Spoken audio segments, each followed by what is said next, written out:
Welcome to Life in the Bricks podcast, where we talk to real people about programs that enhance our community so that we can build bigger and better portfolios while providing options for our residents to achieve self-sufficiency. I'm your host, Tony McGinnis, Executive Director, CEO with the Huntsville Housing Authority.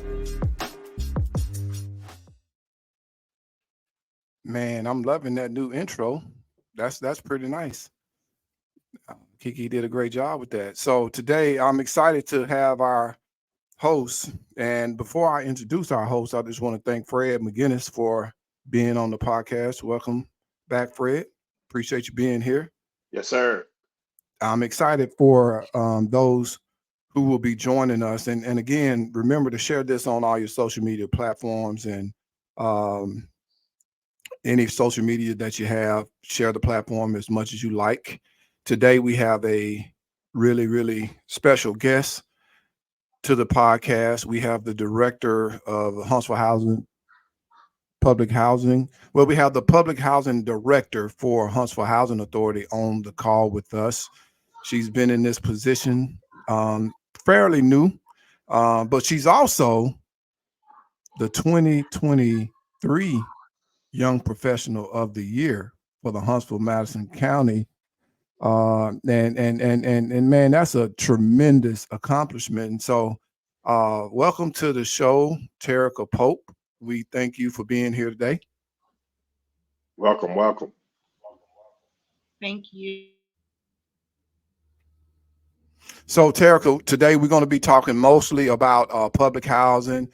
And we're also going to talk about, I guess we're going to start out by talking about your recent award, being the Young Professional of the Year, and you know what that meant to you and everything that went into that. So just give us a little feedback first on who you are, you know, where you grew up, and then we'll dive into that special award that you just got. So first of all, just tell us your background, just a little bit about you and where you grew up. Well, Tony, as you said, my name is Terica Pope. I grew up here in Huntsville, Alabama. I've been here all of my life. A little bit about me. I have a son that is 23. I tell everybody I have a little headache and I have a big headache. So I also have a daughter that's 5, and I'm married to Frank Pope, who works at Alabama A&M HBCU. Go Bulldogs. But yeah, that's pretty much my history. I have a sister and my mom that pretty much raised us. She was a single parent, did everything that she could to make sure that we had, you know, everything that we needed. That's pretty much my foundation. She has been the spearhead of my motivation and the reason why I do what I do, and making sure that I am successful in life. And of course, making sure that I set an example for both my son and my daughter to come up behind me. I consider myself to be a trailblazer for them to have something to see that they need to try to accomplish more in life. I always say that I want them to be better than me, not necessarily be like me, but to definitely be better than me. As far as Young Professional of the Year, that really took me by surprise. When I got the email, I actually sent it to my executive director, Mr. Tony McGinnis, and I was really shocked. I was really, really shocked. It was something that I actually was elated and honored. Absolutely honored to receive. I thought I was really just going to be going to the banquet because there was some great community leaders, people that are really rooted and grounded in the community and doing great things in the community that I was up against. So for me to actually win, I think it spoke a lot to our community, and the fact that you don't necessarily have to always be in the forefront in the spotlight. Those of us that are even doing things behind the scenes, that stuff is being noticed as well. And again, I really do appreciate the honor. Man, and it's a tremendous honor, I tell you, because there's not a lot of African Americans who win that award. And you know, I just got to say this, you know, I was the first one, but that's just a small plug, you know what I'm saying? But again, for you to walk away with that award means a lot to our agency. Now we have 3 people that work here at the Huntsville Housing Authority who've won that award. And just this kind of shows the level of professionalism that we're trying to bring to this agency. And it's a well-deserved award. For those who don't know Terica, she's a hard worker. She started out here, I think, as in the human resource department, and she worked her way up to an executive assistant. And now she's running the Huntsville Housing Authority's public housing program. And, that's a lot, being that we are the largest populated city in the state of Alabama. That doesn't necessarily mean we're the largest public housing agency, but that just means there are a lot of people who live in Huntsville. And for us being one of the largest public housing agencies in the state, that says a lot about the position and what she brings to the table as a young professional, and a professional that's always aspiring to do great things. She doesn't necessarily stop with her job. She goes above and beyond. She's not just a person who's concerned about her department. She kind of really helps out in all departments, and we appreciate that, because that's the kind of culture we want to create at the agency. And so, Terica, tell us a little bit about public housing and what that is, especially as it relates to Huntsville. What is public housing? Public housing is pretty much a pillar of Huntsville, I would say. For those who don't know, we are considered a quasi-government agency, which means we are federally funded. We receive our funds from the government, but of course, they do dictate pretty much how we manage those funds. So we're audited every year on how that's handled, but we provide housing to several people, almost 3,000 people in the community across the public housing developments that we actually have in our portfolio. As far as what we have, traditional public housing, there's 1,378 units. But of course, if we include our entire portfolio, we actually have 1,514 units that we manage across Huntsville. So let's talk about that for a minute. You said 1,500, almost 1,500 units that we manage as a housing authority. That's a lot of units. A lot of people don't understand that, man. 1,500 units that we have to provide housing. We take care of the maintenance. We do a lot when it relates to those type of units. So, I mean, we're pretty much landlords all across the city when it comes to public housing. But what I want to talk about right now is, how do we manage those units? I know they're old, they're outdated, but for a long period of time, for the last, 13 out of 15 years or 14 out of 16 years, and the only year we did not become a high performer was in, coming out of COVID. But, not only do we manage them well. And I want to just kind of talk about what it means to be a high performing agency. And really, I want to talk about a recent score that we just got on our Stone Manor site. So talk a little bit about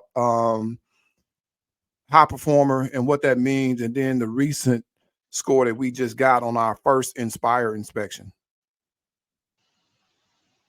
Well, high performer is where it actually comes here. They monitor and govern everything that we have done throughout the year, how we've kept the units up, as far as rent collection, financials, but specifically within public housing, it entails how we've actually kept those units up.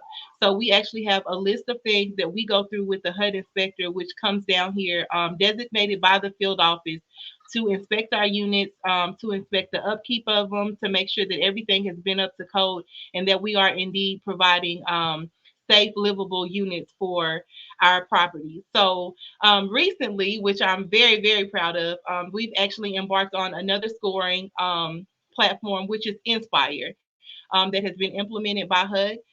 Our first site that was inspected, Stone Manor, which is managed by our very seasoned property manager, Miss Vanessa Cameron. I want to give kudos to her because she does a great job managing her portfolio, which does actually spread across Huntsville. But she actually made a 99 out of 100. And I think that speaks volumes to what we do, especially with it being a new platform, something that we weren't even familiar with, new rules, new regulations, new things that we had to look at and look for as far as the units and keeping them up to par. But with her being the first site that was actually audited, she actually made a 99. Her and her team made a 99 out of 100. And I'm very, very proud of them for that.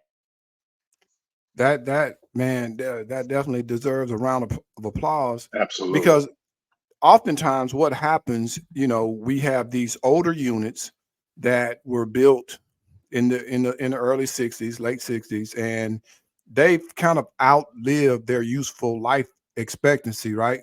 Their useful life. And so people sometimes expect that when they get a unit that it's going to function like a brand new unit, and we try to do our best. I don't want to downplay that, because everybody deserves a decent, safe unit, but man, these units are old, and for us to receive those type of scores year after year says a lot. We're not the typical housing authority that you see in other parts of the country.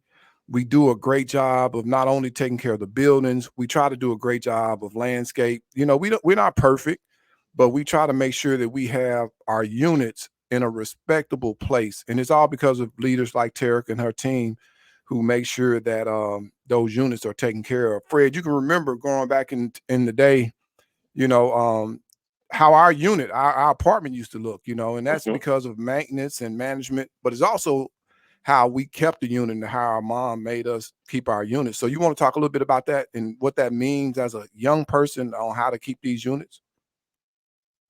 Sure, man. You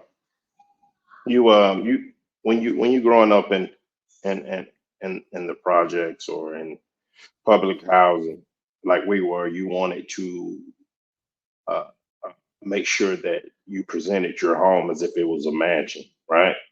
You wanted to make sure that the floors were clean. You wanted to make sure that the toilets were clean, the kitchen was clean, the walls weren't colored on, bedroom made. So you that was practice for what you were going to do in the future when you became able enough to make it out on your own. So you kind of looked at that and you kind of judged yourself against the people around you, and there are certain places you weren't going to go, and then there were certain places that you were cool with going to your friend's house, right?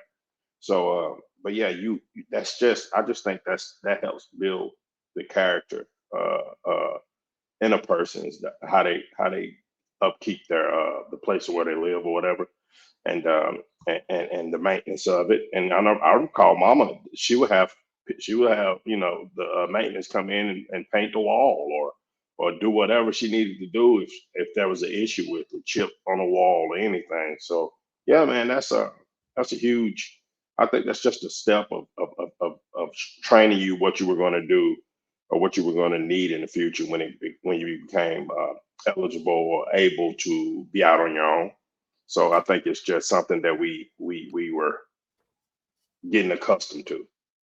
Yeah, and that's kind of a setup question too, because what I wanted to say in addition to that, that y'all, it ain't only our responsibility. When you get a key and you sign a lease, you become partners with us. So it's your responsibility to take Yep. care of those units just as much as it is ours. And so again, if our maintenance staff is doing what they need to do, and we want to be held accountable, if there's something that need to be done and you don't think it's done right, there are ways in which you can contact us through Office of Resident Affairs. You can email our secretary, our executive management team, the secretary downstairs at the office. There are certain things that you can do to make sure that we're living up to our end of the bargain, because it's a partnership. It's not just the housing authority as a landlord, but it's a partnership.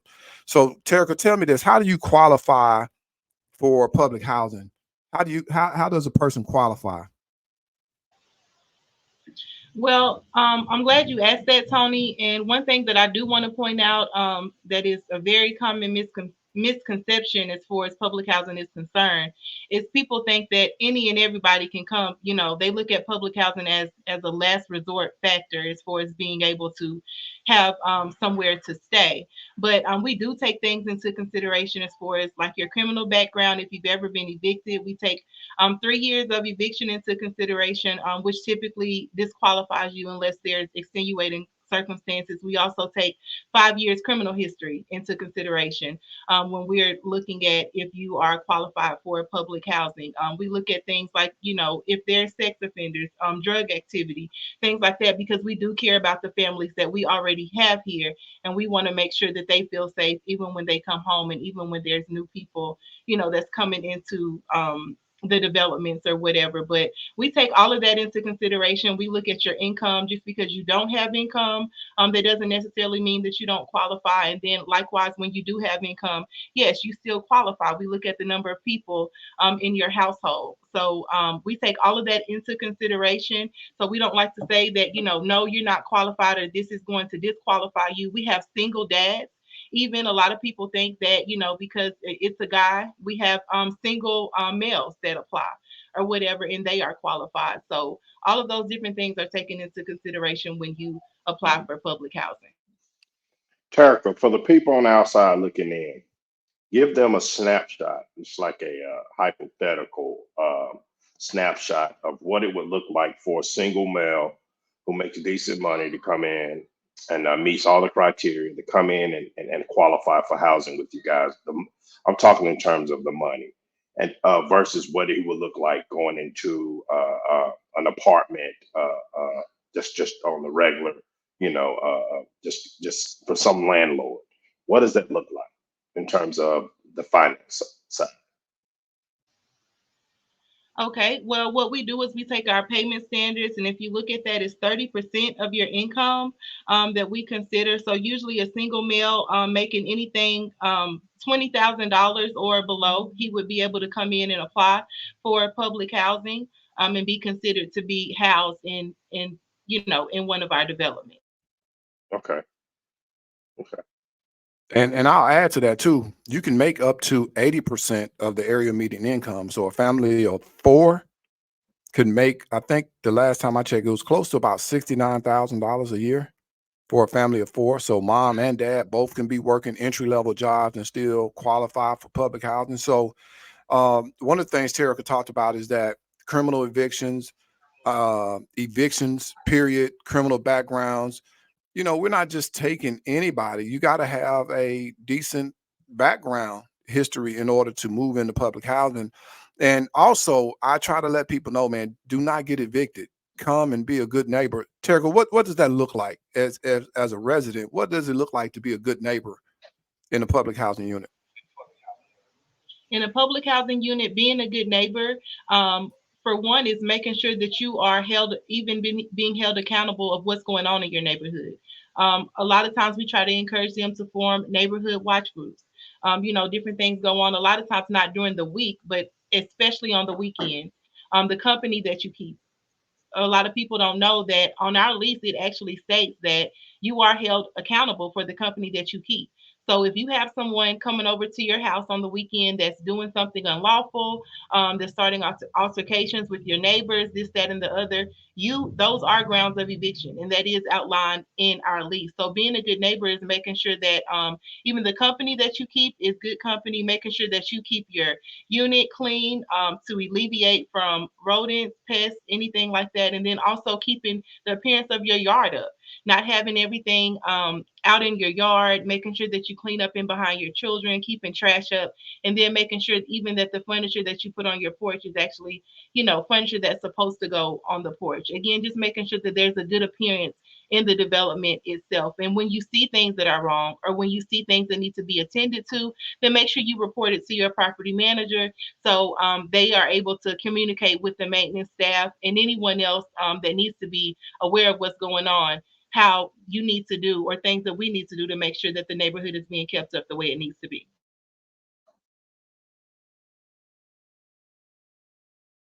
So awesome. One of the things you touched on is people don't understand that they are responsible for their guests. If you have people who come and spend a night or living with you, you are responsible for them. They're your guests. You need to make sure that they abide by all the rules, because I've seen so many people get into trouble because of a resident. And even when we were growing up in the neighborhood, man, most of the time it wasn't the people who had the lease. It was the people that they had who were coming over, who were visiting, who were causing all kinds of problems that pretty much allowed you the opportunity to lose out. And the one thing that I would hate is for you to lose out on housing for you and your children because of your guests. So whenever somebody comes into your neighborhood and spends the night with you or come to visit you, you need to make sure that they're on their best behavior, because that can lead you to being evicted as well.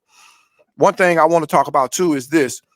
It's unfortunate for most housing authorities that we don't have what we call emergency housing. So often people think that they can just come to the public housing agency and get a unit that day. We do not have emergency housing. So if you're going to live in public housing, you have to qualify, you have to fill out the application. Everything needs to be filled out correctly. Terica, talk about the identification and the things that are needed when people come in to sign up, because that's one of the biggest issues. When people come in to sign up for public housing, we tell them right off the bat, first of all, there's a sheet on the front of the application that outlines every single thing that you need. And what I always like to explain to them, especially if I'm giving someone an application, make sure that you pay attention to that checklist. Make sure that you fill your application out in its entirety. If it's something that doesn't apply to you, just put NA there. That way we aren't looking for it. But as far as documentation is concerned, you have to have a birth certificate. And that's for every single person in the household. You have to have a social security card. That's for everyone in the household. And you have to have a government issued ID for everyone in the household that's 19 years of age or older. Everyone has to have that. And then you also have to have proof of income. And all of that income has to be recent within the last 60 days. If it's check stubs, then we ask that you at least provide 4 check stubs from the last 60 days, depending on however you get paid. And then, of course, if you receive food stamps, any other government assistance, that information will need to be included as well. In the event that you do not receive income, we do have a contribution form within the application that we ask that you fill out. You have to fill it out stating who helps you. A lot of people think that they can just turn in the contribution form saying, well, I don't have any contributions. Well, we're looking at the fact that you're still going to have a utility bill that you're going to have to keep up. So who's going to help you pay that utility bill? You still have personal items that you'll have to keep in your household. So who are you getting that from? That person is actually would be the person to sign that contribution form stating what they do to help you, sustain everyday life since you aren't working. And that contribution form has to be notarized in order for it to be legit. You talked about everything that they need. Are there certain preferences that a family could use to their advantage to move them up the list? And we'll talk about the list later. Is there something that families can do that are in immediate need? What are some of the things that we're looking at? So if you're homeless, then you should be able to provide something certifying that. If there's an organization, for instance, that has you staying in a hotel and they're paying for you to live in that hotel, then they need to write a letter stating that you're homeless and they're helping you from that aspect. If you're with Wire Rose, if you're with Natch or any of those facilities, they understand our process and they know that it's important that we have that letter. The Salvation Army will also write you something. If you're displaced because someone sold your previous rental property that you were living in, or if it's a natural disaster or something like that, like maybe your house was flooded or anything like that, as long as you provide us proof of that, those items do give you extra points as far as the waiting list is concerned. Now, I do want to say, even with it giving you extra points, that still doesn't mean that we're able to house you that week or that month. A lot of times now, especially since COVID, not just our organizations, but other organizations just haven't been able to, just get back and catch back up. So we tell everybody it takes us at least 30 days to process your application. And that's after we go in and we do the background check, we're verifying your income, we're getting in touch with other organizations that you provided information from. It takes at least 30 days to process your application, and then after that, you're placed on the waiting list. Is there an application fee or anything?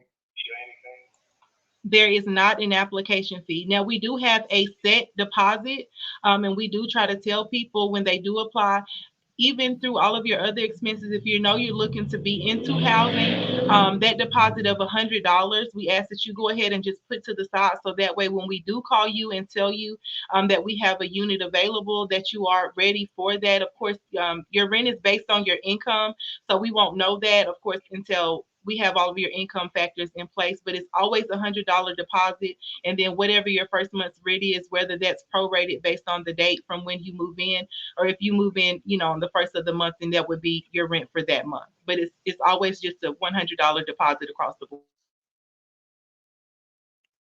How, what, we talked earlier about the amount of units we have. I think we're closer to 1,500 when you count our non-traditional.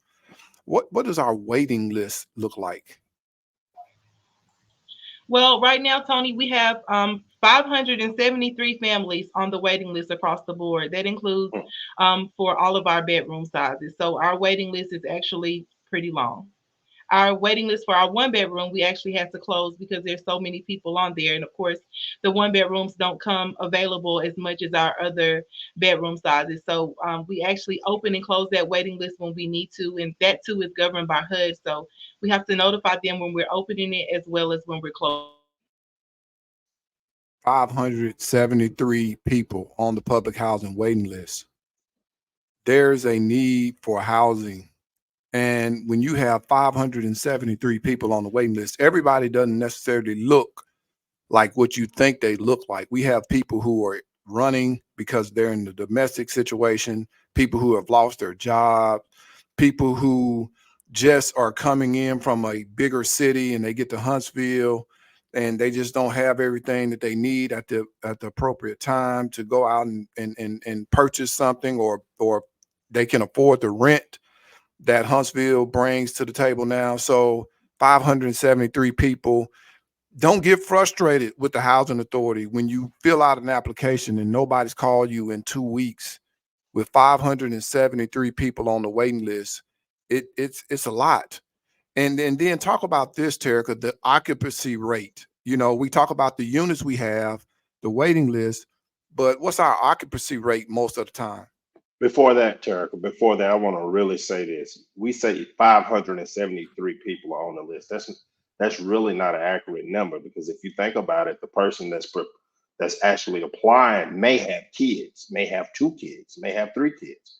So the number is actually bigger than that. So yes, the need for housing is up here now when you think about it, because you got 1,000, 1,500 people on the streets waiting for someplace to open up. Something has to be done. It has to be affordable housing somewhere.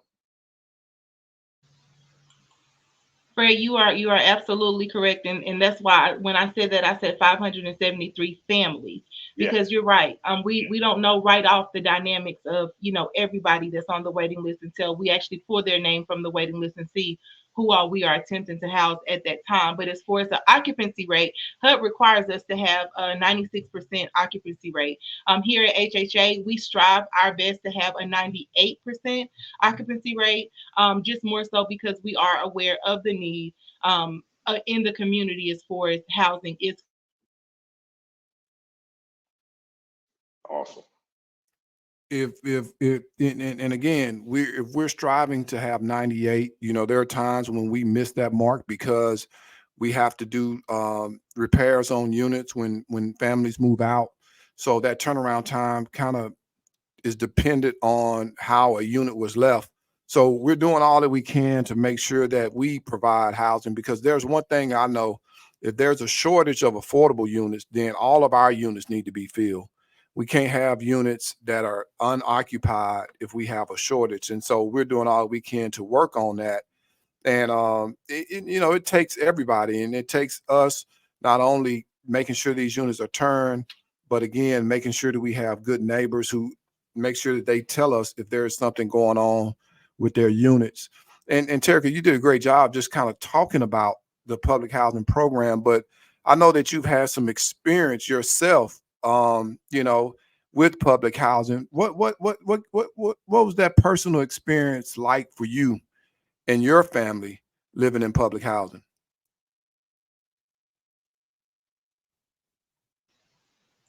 I'm sorry, Tony, could you repeat that? You went, I didn't hear. Yeah, I was just saying that you've done a great job of talking about public housing from a director perspective, but you've also had experience in living in public housing. And what was that like for you and your family? Well, Tony, me and my mom actually had both me and my sister before we graduated high school. So, and she had four other sisters. So it was five girls. My grandmother all living in public housing in Northwoods. I would say it's probably a funny moment. The most thing I remember as far as public housing is my cousin pushing me out of the little swimming pool that my grandmother had bought us one summer, and we were all playing. But just in recalling, I do remember me actually crying to go back to public housing when we moved, and telling my grandmother, "Hey, I want to go back. I want to go back home. This is not home." And of course, her goal was always to move us up and out. And with my mom being the youngest, she was one of the last ones left in the house. So, we lived there. My grandmother was the matriarch, and I know family was everything. Family was always everything.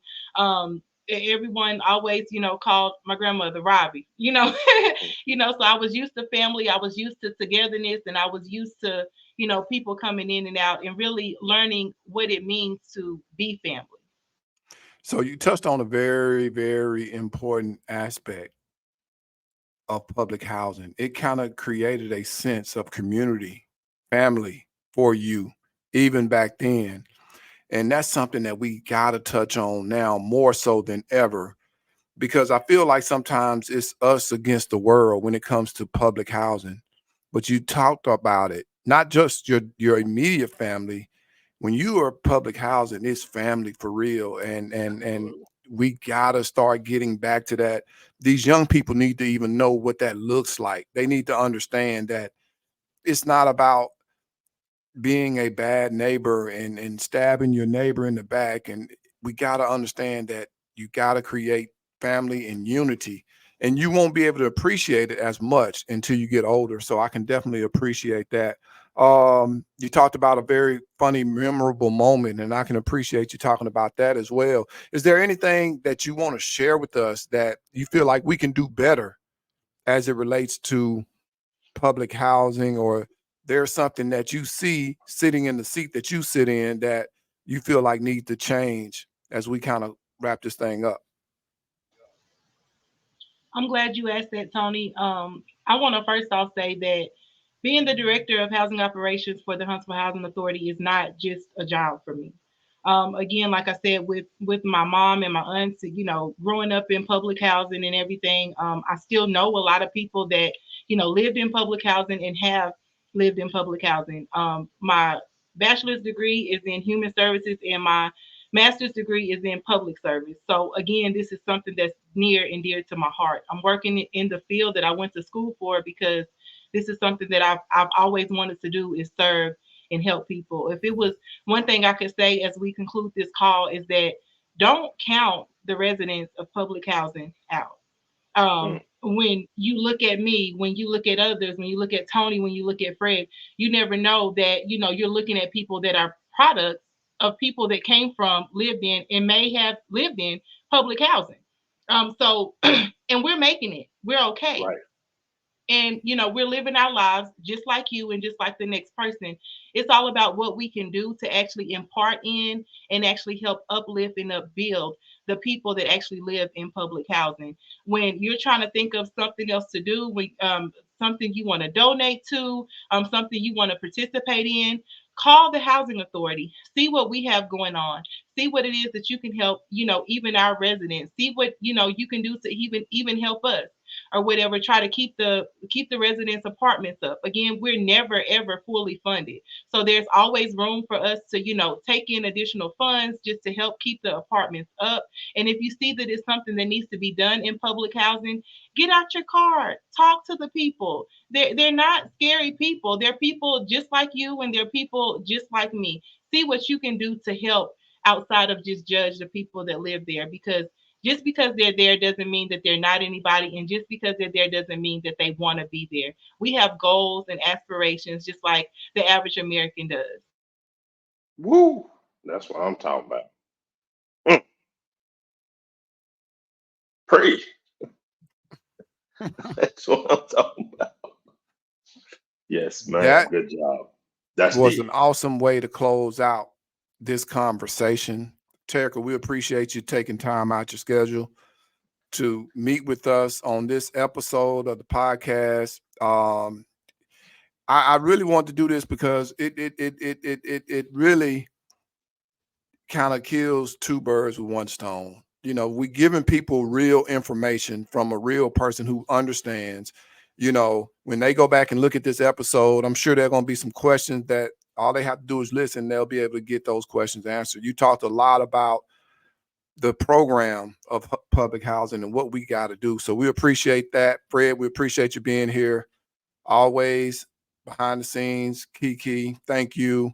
Man, it's been a great episode. When you get an opportunity, please share this on all your social media platforms.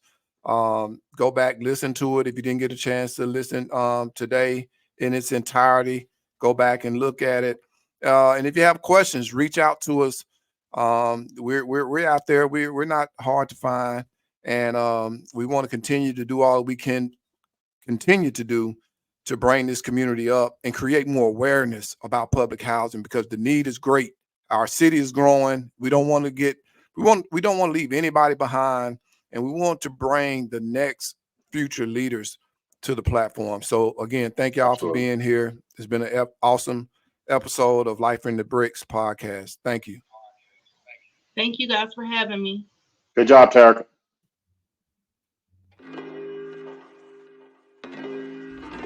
We've come to the end of the podcast today. Please share the link on all your social media platforms. We hope that you all will join us again next time. Until then, keep serving and keep pushing. This has been another amazing episode of Life in the Bricks podcast. Peace.